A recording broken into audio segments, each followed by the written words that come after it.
Hello Math World! Today we're going to be exploring another problem that relates to the Common Core. This problem we will examine slope and what it means and be able to graph a linear equation on the coordinate plane. So, the Common Core standard which this problem can address is 8EE.5. Graph proportional relationships interpreting the unit rate as the slope of the graph. Compare two different proportional relationships represented in different ways. So if you come over here and join me, we'll take a look at a problem and we'll see how we can solve it.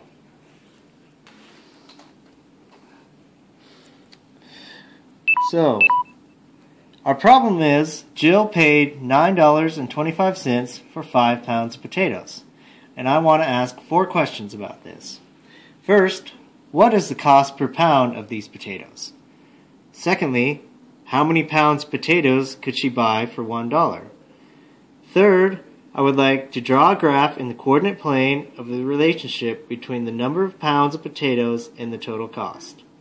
And lastly, I want to examine what is the meaning of the slope of the line in number 3. So, first off, I like to come over here and organize the data. So, we know that you can get 5 pounds of potatoes, and that cost $9.25. Okay, so let's think about this. Question number 1 asks, what is the cost per pound of these potatoes? So what do we want to do? We need to take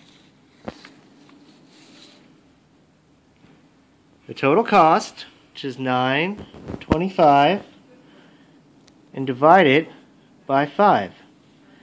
5 goes into $9.25. Well, let's see. It's about $1.85. Yep, I think that's right. Next, how many pounds of potatoes could she buy for $1?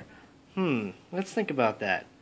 Well, I'm going to go back to my chart here a second and go, I know I can get 1 pound of potatoes for $1.85. That might help me a little later, so I'll keep that over there. Now, how many pounds of potatoes can I buy for $1? Let's see. I've got 5 pounds for $9.25, so I think we need to divide that by 9.25. Now this one's a little tricky, you have to use a calculator, so let's see here. Beep, beep, beep, beep, boop.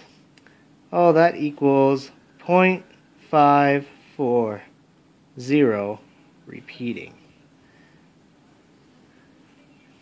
And that's actually how many pounds of potatoes she can get for $1, so it's a little over half a pound. Next, I want to draw a graph on the coordinate plane to represent this linear equation.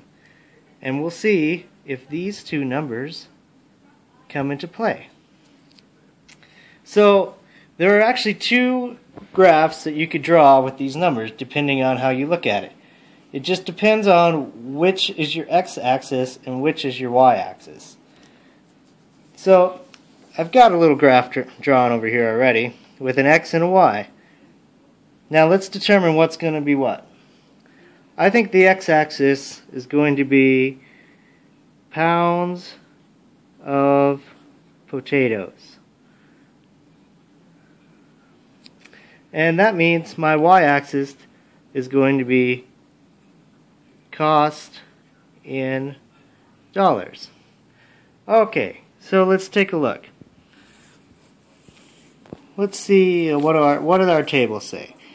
I can get 1 pound of potatoes for $1.85. So, 1 pound of potatoes, $1.85. Right about there. I think that looks good. Alright, I know I can get 5 pounds of potatoes for $9.25. Looks like it's about right up here. Now, if I grab my ruler, where did I put my ruler?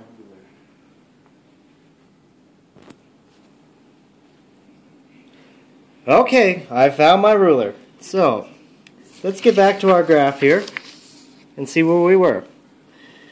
That's right. I plotted the first 2 points that I had found, and now I can see how they line up with each other.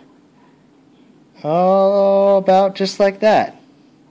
And I notice that they do line up with 0, 0, because when you buy 0 potatoes, it costs $0. That's right. So, let's look at this line for a second. So I know that slope of the line is going to be rise over run. Rise is, what was that again? It was $1.85. And run is 1. So,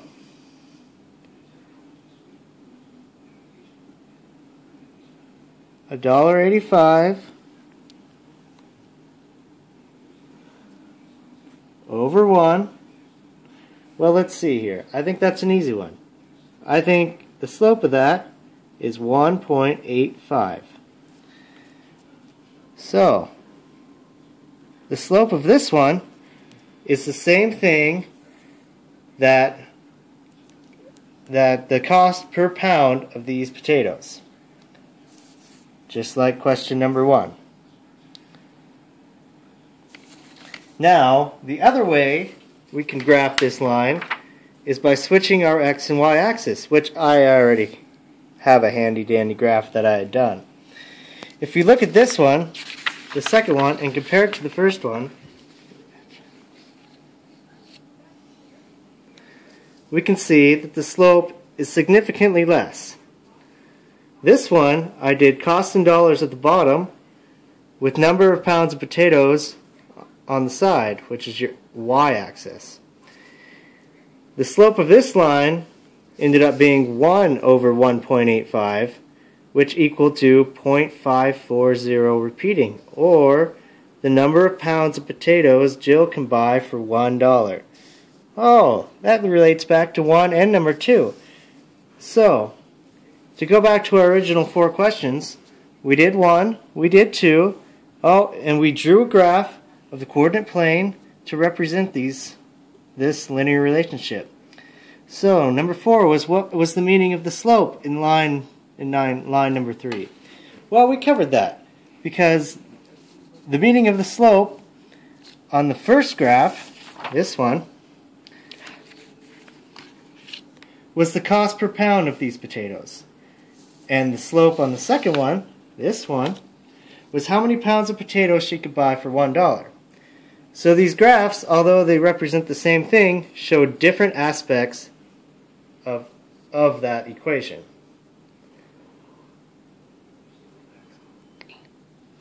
So, let's review one more time. Remember that this problem is a linear equation. It says Jill paid $9.25 for 5 pounds of potatoes. And we figured out in question number 1, what is the cost per pound of these potatoes? Well, we figured out that if you divide $9.25 by 5, you get the cost for 1 pound, which is $1.85. In number 2, we figured out how many pounds of potatoes you could buy for $1. So by dividing 5 by 9.25, that puts it down to $1, and you can get 0.54 pounds of potatoes for $1. Then we graph these equations to get two different looking graphs depending on what we used for the y-axis and the x-axis. When we examined the slope of these graphs, we found that in graph number 1, the slope was, oops, little slip there, but we examined graph number 1 and we saw the slope was 1.85, which is the same as the cost per pound of these potatoes. And in graph number 2, the slope was 0.54, which was how many pounds of potatoes she can buy for $1. So it's interesting to look at the slope of these lines and know that that means something, that it has meaning for the relationship of these values. So I just want to remind you that this lesson can be used to cover the Common Core, grade 8, so it's 8.EE. One more time, I'll let you look at it. 8.EE.5, graph proportional relationships interpreting the unit rate as the slope of the graph and compare two proportional relationships represented in different ways. Thank you for joining me today, and I hope you can catch the next lesson. Goodbye.